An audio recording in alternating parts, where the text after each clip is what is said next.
pain to your life. She left without saying goodbye. This won't be my first time. This won't be my first time.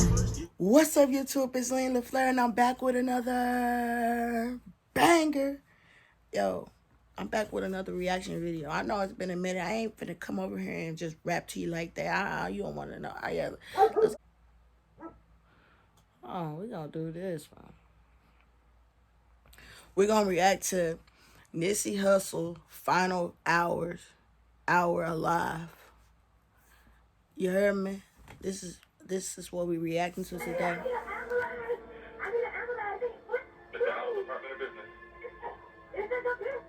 I got it. Yes, ASAP ambulance. We need ambulance. I have your phone number. Yes, yes. What's the emergency? Yes. Oh, goodness. What's the emergency? Oh my God. What is the emergency? Thousands of fans of Grammy-nominated rapper and community activist Nipsey Hussle are in a state of shock today. They're mourning. Minutes ago, Eric Holder was taken from the Lakewood Sheriff Station to downtown LA. 3 undercover cars with tinted windows and sirens blaring pulled out of the substation and sped off. It is now confirmed that the 29-year-old is in custody. March 31st, 2019, Nipsey Hussle went to The Marathon Continue store, located at a mall at the intersection of Slauson and Crenshaw. Early transcript reports state he was there just a little after 3 o'clock in the afternoon. But on the official day of his trial after his murder, the exact time was listed at 2:50 p.m. He got out of his black parked car, no security, a humble celebrity, greeting people in the parking lot, signing autographs, and taking pictures with fans. Nipsey Hussle was a well-known Rolling 60 Crip member, but respected even by those in rival gangs. He ended up staying in the parking lot talking to friends. The timer was set. Approximately a little over 30 minutes from that time, Nipsey Hussle would be dead. At the same time, a man known as Eric Holder was on a collision course with Nipsey Hussle that would result in the prolific rapper losing his life.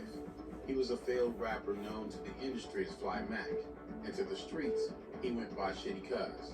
BG Knockout, a man the streets would classify as an OG, told the origins of the relationship between Eric Holder and Nipsey Hussle. He was actually on Nipsey's label.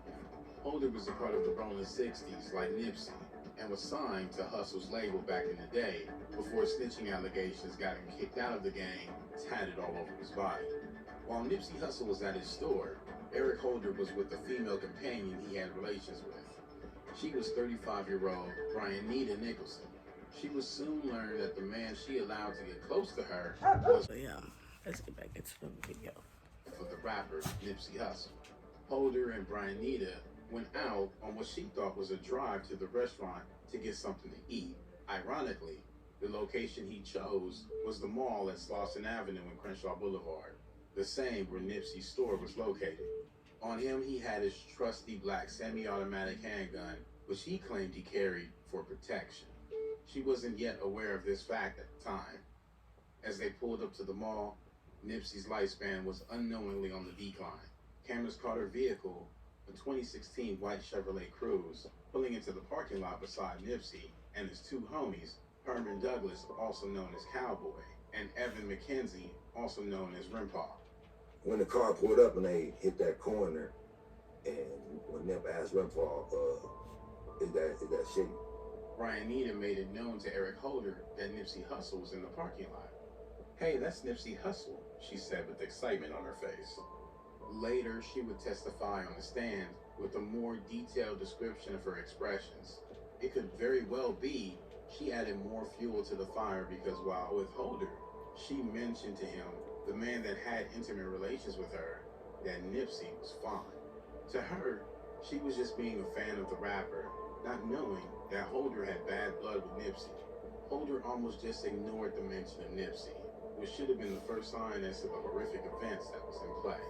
Holder went about his business as normal, or so it appeared. He got out of the car, no shirt on, and went into a food place called Master Burger. But once he placed the order for his food, his attention switched right to Nipsey. At this point, Nipsey was still in the parking lot, talking to two of his friends when Holder approached.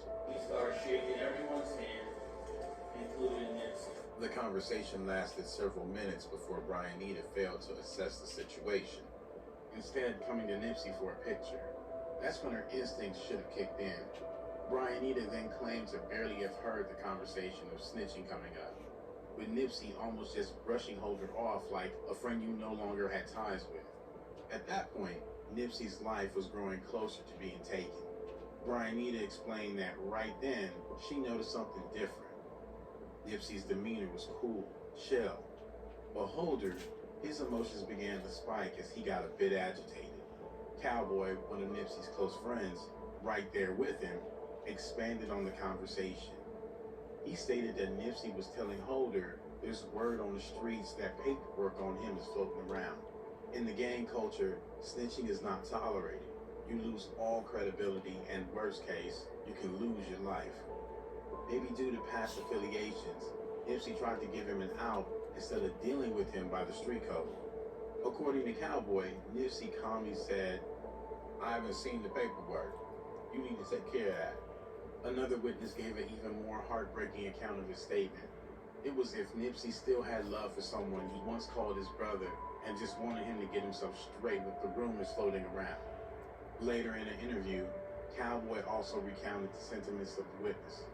Nipsey held no malice in his heart. Nipsey Hussle was composed, not trying to give Holder any more time than he already had taken up. He turned from the conversation toward Brianita, who he saw as a fan, and asked if she wanted a picture. Of course, she agreed. That was the last picture Nipsey would ever take. Moments later, Holder went back into Master Burger to collect his meal. He returned to the car and told Brianita to circle around back, brandishing his weapon. After questioning his motives, Holder laughed it off and directed her to pull up at a spot to the back where he could eat his meal. She complied, but soon after he put aside his meal and made his way out of the vehicle.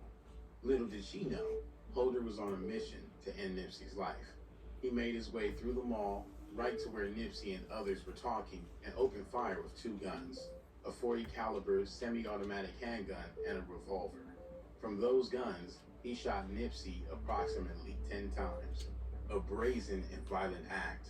Surveillance cameras in surrounding businesses show Holder not shooting Nipsey on one occasion, not two occasions, but 3 times as he leaves and doubles back to finish the job and kicking Nipsey in the skull before running back through the alley. Holder is heard telling Nipsey, "You're through," before carrying out the act. Nipsey reportedly said the last words to Holder, "You got me." At approximately 3:20 p.m., Nipsey was on the ground fighting for his life with 2 others that were less injured in the attack. Damn. I ran over to Nip. Nipsey fought the whole way. He was breathing the whole time, had a pulse, in and out of consciousness, but he fought hard. Paramedics arrived on the scene to a bleeding Nipsey on the floor, unconscious.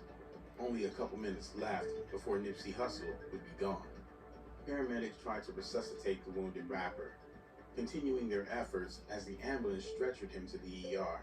Unfortunately, Nipsey would succumb to his injuries upon arrival at the hospital between 3:20 p.m.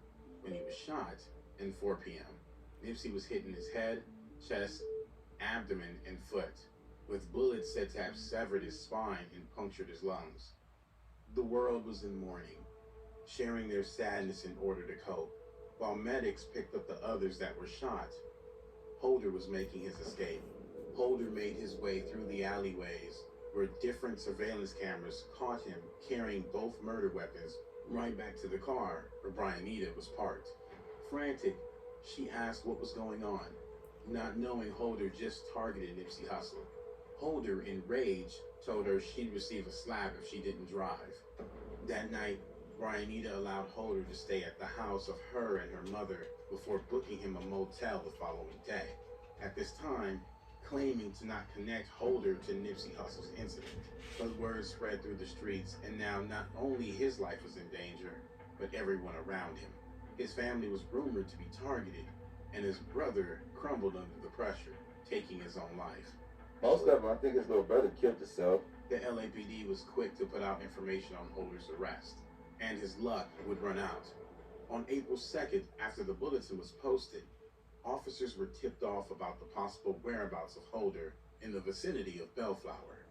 He was tracked down and apprehended to face charges for the hit and 2 attempts, along with the count of possession of firearms by a felon, assault, and assault with a firearm. Everything was stacked against him. There was no dodging. He was the trigger man behind Nipsey's demise. But the big question was if he could get away on manslaughter, or did he premeditate the act, which would fall under first-degree murder and get him sentenced to life. Holder's legal team tried to spin the situation as a crime of passion, which means he didn't intend to take Nipsey's life, but in the heat of the moment being called a snitch, he lost control and committed the act. Before he could find out his fate, prisoners They made beat his sure to ass. get some type of He revenge, needed that. brutally beating Holder unconscious in a holding cell, slicing him with a razor, leaving him with a swollen eye and staples. The jury gave a second beating, this time legally. Convicted Holder of first-degree murder, Eric Holder has a long road ahead to face behind bars for his actions. Nipsey Hussle's fans, friends, and family mourn his passing, but have some closure to the person responsible for taking his life. He might be gone, but his legacy lives on.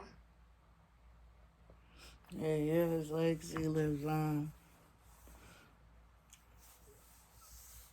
Like, comment, and subscribe.